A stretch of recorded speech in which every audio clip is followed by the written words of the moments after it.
Greetings everyone, this is Jasmina, and in this video I'm going to talk about the San He grow in and counter in method. Now this comes from chapter 2.6 of Water Everywhere, and it is a kind of unusual form. It uses both the heaven and the earth plates, and it uses a growth or countering cycles within the 5 elements. Now, if you remember the 12 cycle or the 12 chi cycle ring, that has nothing to do with elements. So we have to use something different. We need some new diagrams with the elements assigned so that we can use this method. And I will show you them later in this video. Now, the best thing I like about this particular method is that the incoming water direction is extraordinarily clearly defined. And that's one thing I really like about this method, because the others are kind of vague. Now, there are 2 poems which create the 2 rings that have all the elements in them. And it's just poems that were made, millennia ago. One ring defines the incoming water direction, and it uses the earth plate. And basically, it defines the flow direction in front of the main door, that is on a line perpendicular to your main door out to the center of the river. That flow direction is the incoming water direction. So that's pretty simple and very clear. Now the second ring assigns the elements to the building using the heaven plate. And I'll show you those in just a few clicks. This is the poem, or at least this is what the poem is based on. It basically says that Bing, Ding, Yi, and Yu are fire, and that's Yang fire, Yin, wood, and rooster.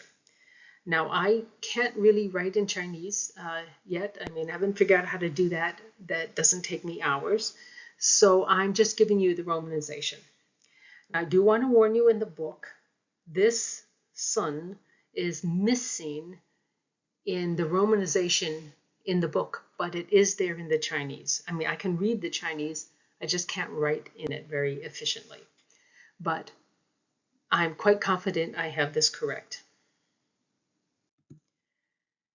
And this is for the building. And now each one of these are the 30-degree sectors, the normal 30-degree sectors that we've been seeing. So here is the ring that defines the incoming water. And this center point would be where the perpendicular line from your main door facing, in line with the facing, to the center of the river, that's that point right in the center here. And it is a little weird that you have 3 waters together and there's not a lot of rhythm. This is color coded. Water is blue, fire is pink, gray is metal, earth is that yellowish color, and then of course wood is green. And this does use the earth plate. Straight down is true north, and that's right in the middle of rat, so we know we're using the earth plate.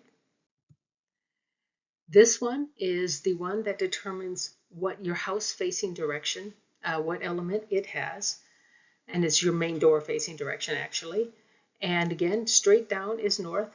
That's the start of the rat, so we know we're using the heaven plate.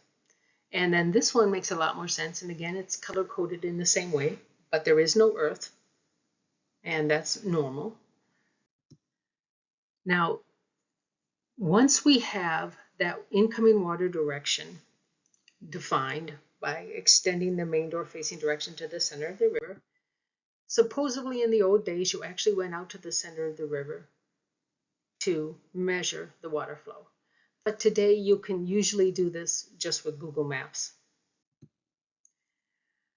Now, then you use the heaven plate door facing ring to determine the facing directions element. And the center of that chart is centered at the main door.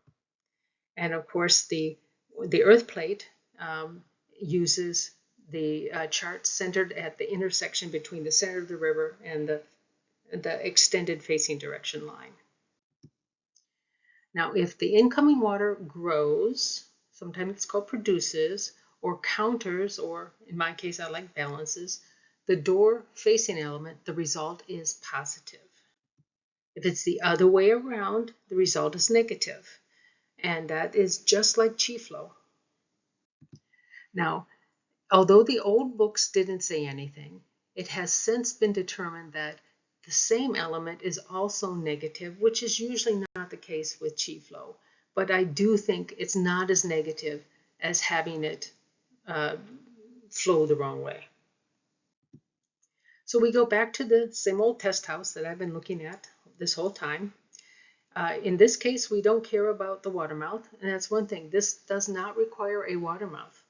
So that's another nice thing about this, because you may have a river but no water mouth in a close by vicinity.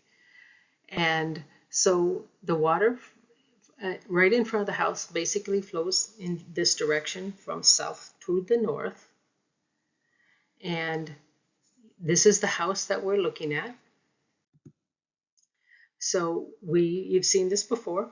The main door is in the yang wood. It is actually at 84 degrees. And when you extend this line to the center and you look at the river flow, it's here in water. So the main door has wood. The river flow, incoming water direction is in water. Water grows wood. This is positive. So according to this method, this house does receive San He Qi. Now, the author very clearly states he does not use this method because it doesn't meet his credibility test, but he doesn't say anything more about what his real issue is with this.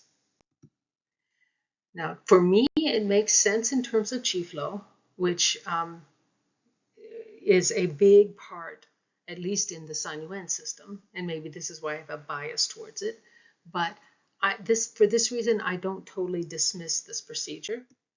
It also, the one thing I like best about this, it very clearly defines how you measure the incoming water direction. And that's a real positive in my book. And also, you don't need a water mouth here. So there's a lot of positives I like about this one. So that's basically it. I'd like to thank you for watching. Please feel free to contact me here if you have any questions, or visit my ad-free website for more information. Also, I will be having regular monthly videos on some San Yuan methods and some additional San He videos in the coming months. Thank you again for watching.